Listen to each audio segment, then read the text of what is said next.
Welcome back to Impact Makers series, and this week we have the honour of an interview with Djimon Hounsou, an amazing actor, an impactor, and somebody we're about to hear a lot more and learn a lot more about.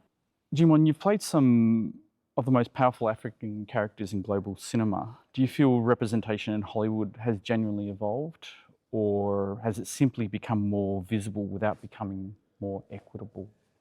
The industry has changed quite a lot. The studios don't produce the same type of films. There was a time where social conscious movies, and political conscious movies like Blood Diamond or Amistad were somewhat wanted to be encouraged because they did so well, and the studios were happy of the return. I think in that respect, it felt like, something was changing and something about to be better. But in the end, given the fact that studios are producing less and less content these days. But then again, because of streaming and the revolution of streaming that, took effect after 2020 or during 2020, brought tremendous change, Okay. No, you've spoken openly about being Oscar-nominated and that, what does, and yet underpaid, what does that disconnect reveal, about our industry for African and diasporic? Well, it reveals like a lack of respect for, the minority in the field. I did say I'm underpaid, but that doesn't mean that I'm broke. No, of course sort of like not. the misunderstanding of, making a statement like that where people are, oh, he's broke. But even if I'm broke, I mean, a part of me wants to say, well, things happen, and of course, I'm not saying that. I'm clearly saying that you're not equally compensated for your value, and that's just the reality. No, it's firm, it's accurate, and thank you for being frank about that. When you carry both global fame and African identity, does that create a responsibility beyond acting to influence policy, perception, or opportunity, do you think? Africa and African content, African diaspora content, celebrating the story of our people in general, unity and diversity, all that, is still quite a bit of a challenge. I appreciate the response, and it's clear to me. How do you decide whether a role contributes meaningful to cultural impact versus, simply advancing a career when you're looking at a script? No, some roles have. And to be clear, that's advancing your career is a good thing as well. No, advancing your career is a good thing, but you also had some roles that not only advanced your career, but also made that some of those roles had made a social impact. Like Blood Diamond, Amistad also.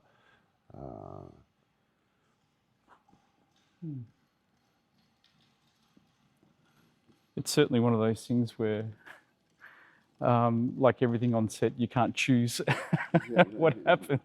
Yes, right. You have some moments like that. And for a bit of a deviation, I think we had a conversation in the car from the airport here, and I think you were telling me about a situation where you were on set. Yeah, it was just like that. Can you repeat that? Because this is an easygoing interview, and I'd like to keep it that way. But can we have that story?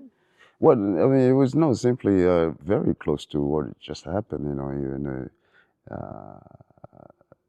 It was a scene with my son pointing a gun at the character DiCaprio, and it was a tense moment. the lead actress had just come on set then that day, and we're here at action, and we began telling, basically having that moment in the scene, and all of a sudden you have one of the crew members with all his electric cables holding it, and literally creeps behind the scene, right, like in plain sight, and stops in the middle, looks over. I mean, it was a dead silence, because the scene required that, it was a tense moment, and looks, I mean, right on the screen, stops and looks, and then continues quietly. It was funny. I should have, like that. If I could have cued him to stop, I would have done it, but I didn't know that was going to happen. So, but I guess if we bring that parallel to your career in some ways, have there been moments where you've been interrupted? It seems clear that we're, some of us are, quite expendable in the field, and it's just the politics of the industry, sometimes you feel that you're fighting with your own, against your own representation, But nowadays, I have a better representation, which is nice, and the struggle is a little bit better to, You've built your team. to overcome. Yeah. Yeah, you've built your team. Yes. Yeah. What will it take for African stories to be financed, controlled, and distributed on African terms rather than through Western gatekeepers? Well, I would say African content or African diaspora content, you have to approach it in a very diplomatic way. In Kwame Nkrumah, who was the president of Ghana during the independence, who said, the liberation of Africa would certainly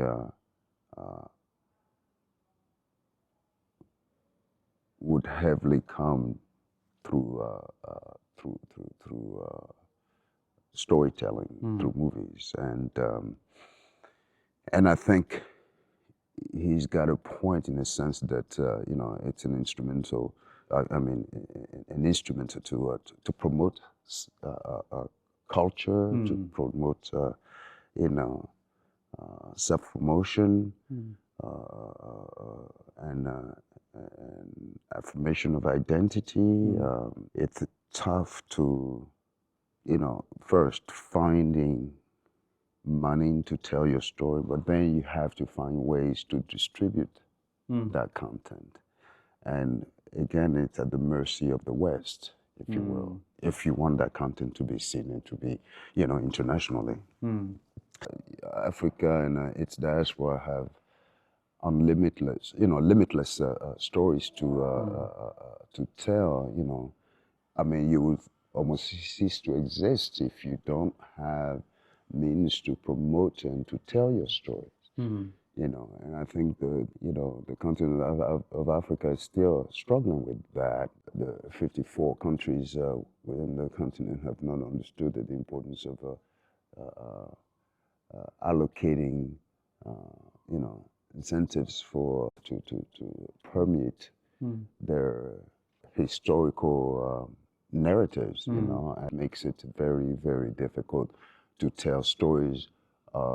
Coming from the heart, stories that, either socially driven stories or political driven stories, right? So I think in order for the sovereignty of the continent overall, we really have to get to a point where we create a distribution platform. Thank you. Your humanitarian work extends beyond the screen. At what point did storytelling become not just an art, but a vehicle for real-world intervention, for making real change? I was compelled to use this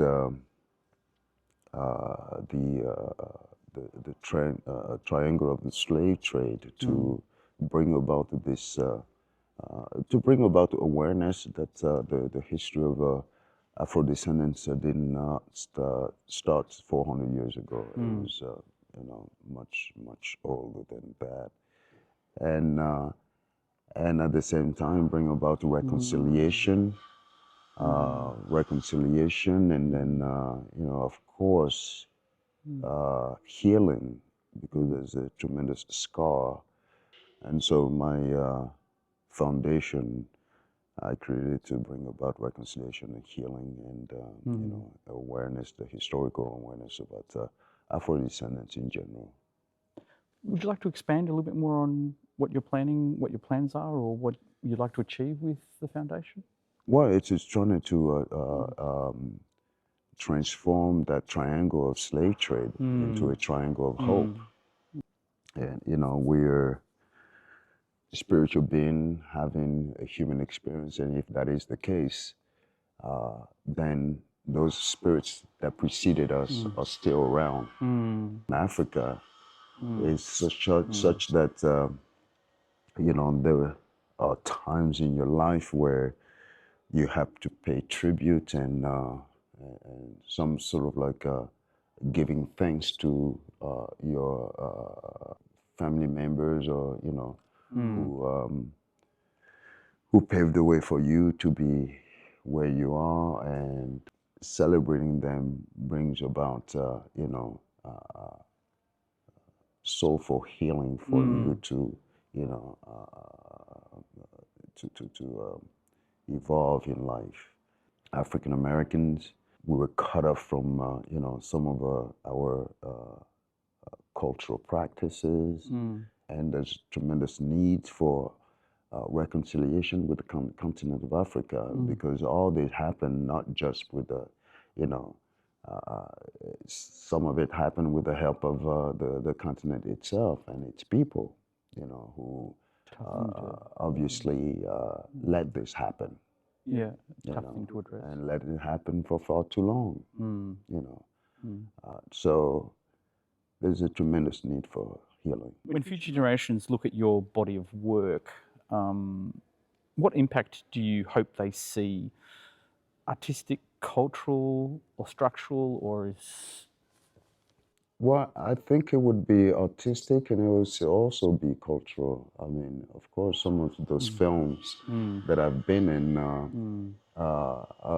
some of them are used as an education tool in,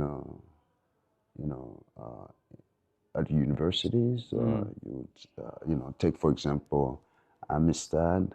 Take for example, Blood Diamond. Take for and some of those films have,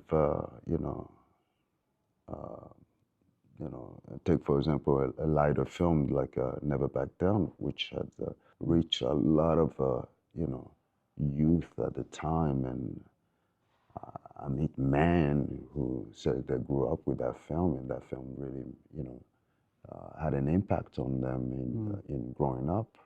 So I think socially and culturally, some of those films have had, cultural and social impact. Yeah. Okay, almost there. Do you believe stories change power, or does power decide which stories get told? I'd say power decides which stories get told.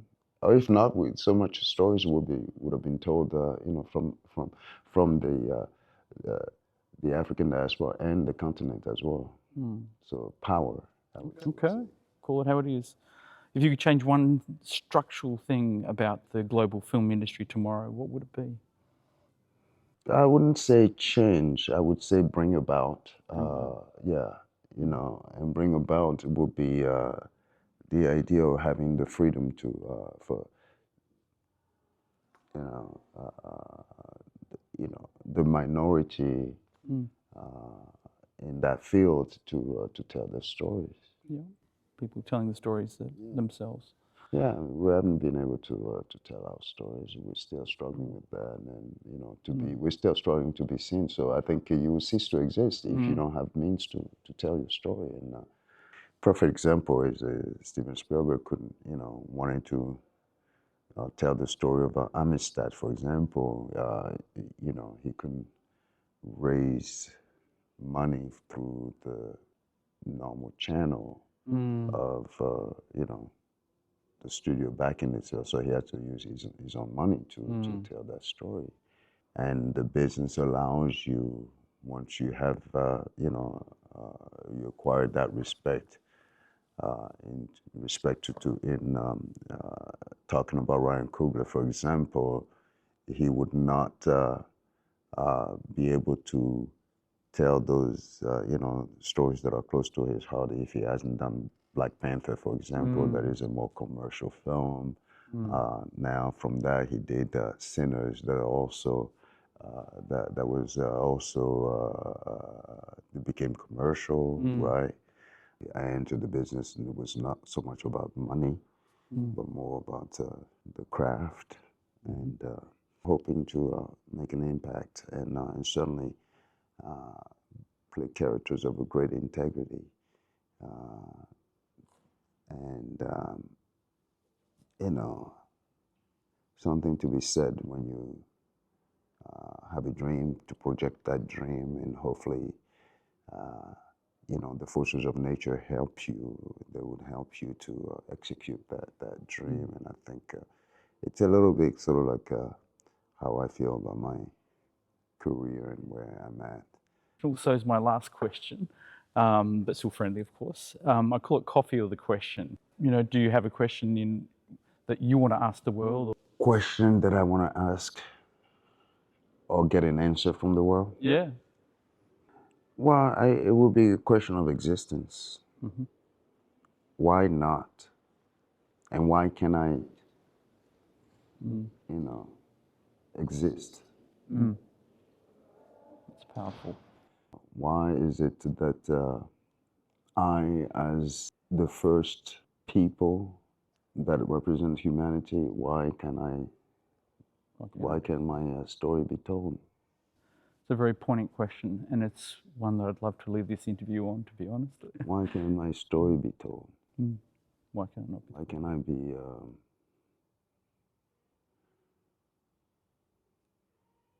Djimon, thank you so much for your time.